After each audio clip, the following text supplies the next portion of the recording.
ওটা শুনেন, এটা খুব মূল্যবান আলোচনা করেছেন উনি। আপনি একজন পুলিশ সদস্য, আপনার 17 বছরের কন্যা হারিয়ে গেছে, আপনি অভিযোগ করেছেন যে তাকে অপহরণ করা হয়েছে। আপনি কেন মনে করছেন যে তাকে অপহরণ করা হচ্ছে? আমি তো বাংলাদেশ পুলিশ সদস্য, যে তো পরিচয় জেনে গেছেন। আমি বগুড়া জেলা আদমদিঘি থানায় কর্মরত আছি। তো আমি সপরিবার নিয়ে বসবাস করি আদমদিঘিতে। আমার মেয়েকে আদমদিঘি থেকে অপহরণ করা হয়। সিএনজিতে বহিরাগত কি ছেলে পেলে আসে, আমার মেয়েকে জোরপূর্বক নিয়ে যায়। ওখানকার স্থানীয় দোকানদারেরা দেখেছে।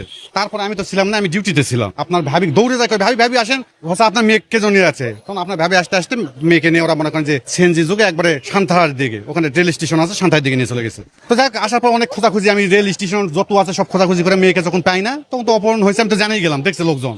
তখন আমি যে থানায় কর্মরত ওই থানায় আমি মামলা করতে গেলাম। ওসি মামলা নেয় না ভাই। ওসি আমার কাছে টাকা চাই, টাকাটা তোমার মেয়েকে আমি দিনের মধ্যে উদ্ধার করে দিচ্ছি, কিভাবে করে দেওয়া লাগে। তখন আমি বললাম, স্যার আমি কনস্টেবলের চাকরি করি, আমি কয় টাকা বেতন পাই, আর আমি এই ডিপার্টমেন্টে 22 বছর শ্রম দিলাম, আপনি আমার কাছে এই কথা বলতেছেন, স্যার কোনো কথা হলো? আমি তো অনেক অফিসারের সঙ্গে চাকরি করছি, কত ভালো ভালো স্যার পাইছে, আপনি কথা বলেন তুমি এখান থেকে যাও, কিভাবে কি করা লাগে আমি মামলা করবো, যাও। মামলা দিবেন না? আমি মামলা নিব না, আমার মামলা নেই, কাগজ দিয়েছি অনেক, সে মামলা নিবে না। তখন আমি বাধ্য হয়ে এক পরিচিত আমার ডিআইজি স্যার আছে, ওনাকে ফোন করলাম। উনি কাছে ওসিকে ফোনটা দেও, তো ওসি স্যারকে ফোন দিলাম। ওসি স্যার সঙ্গে যখন কথা বললো, তখন উনি মামলা তো করলেন, তখন একটা জিডি নিল। সে জিডিটা ছিল অনেক নর্মাল জিডি। আমি পিতা হিসেবে তখন আমার মেয়ে হারা গেছে, আমি পাগলের মতো জিডি কি লেখলো না লেখলো অত তখন আমি দেখিনি। পহেলা মেয়ে আমার মেয়ে অপহরণ হয়, তারপর আমরা জানতে পারি যে আমার মেয়েকে ওরা তুলে নিয়ে গেছে। থানায় মামলা করতে চাই, কিন্তু থানায় মামলা নেয় না। তারপর আমরা কোর্টে মামলা করি। আপনার স্বামী কি করে? আমার স্বামী পুলিশে জব করে। একজন পুলিশ সদস্যর মেয়ে অপহরণ হয়েছে, সেই অপহরণের পরেও এখন পর্যন্ত উদ্ধার হয়নি তার মেয়ে। এই বিষয়টা আপনি কিভাবে দেখেন? আমার কিছু বলার নেই, আমি বলতে বলতে বলতে বলতে আর কিছু বলার নেই। আমার মেয়েকে আমি চাচ্ছি, আমি ঘুমাইতে পারতেছি না, খাইতে পারতেছি না, মানে আমি কি করব, করার আমার আর কিছু নেই। এখন মাননীয় প্রধানমন্ত্রী, আপনাকে দৃষ্টি আকর্ষণ করে বলতেছি, আপনিও একজন বাবা, আপনি আমার মেয়েকে পাওয়ার ব্যবস্থা করে দেন। এখন আপনিই পারেন, আপনি আমাদের শেষ ভরসা। এই জন্য আপনার কাছে আসছি, আপনাকে জানানোর জন্য।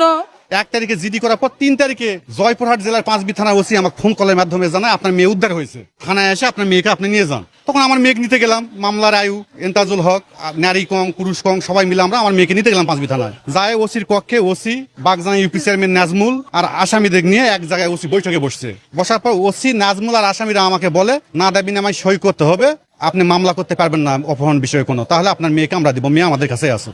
এখনো কি থানা হেফাজতে আপনার মেয়ে আছে? এরা তো মেয়েকে গুম করে রাখছে। এরা তো নিজেই বলতেছে না দাবি সই করেন, মেয়েকে নিয়ে যান। যখন আমি দিতে অস্বীকার করলাম, তখন ওসির সামনে থেকে চেয়ারম্যান আসামিদেরকে নিয়ে পালিয়ে চলে গেল। মেয়েক তো নিয়ে আসেনি, মেয়েক তো ওখানে হাজির করাইনি, কিন্তু নিয়ম যে কোনো মিটিং বা কিছু হলে পরে ভিকটিমকে নিয়েই তো এটা আলোচনা হবে। মেয়েকে না নিয়ে এসে গেলে আলোচনা হচ্ছে যে ওসি চেয়ারম্যান সবাই আমাকে শর্ত দেয়, না দাবি সই করেন, মেয়ে আমাদের বাড়িতে আছে, আমরা মেয়েকে নিয়ে এসে আপনার হাতে দেবো, না দাবি নামে সই করেন, মামলা করতে পারবেন না। একজন পুলিশ সদস্য হয়েও আপনি আইনি সহযোগিতা পেলেন না।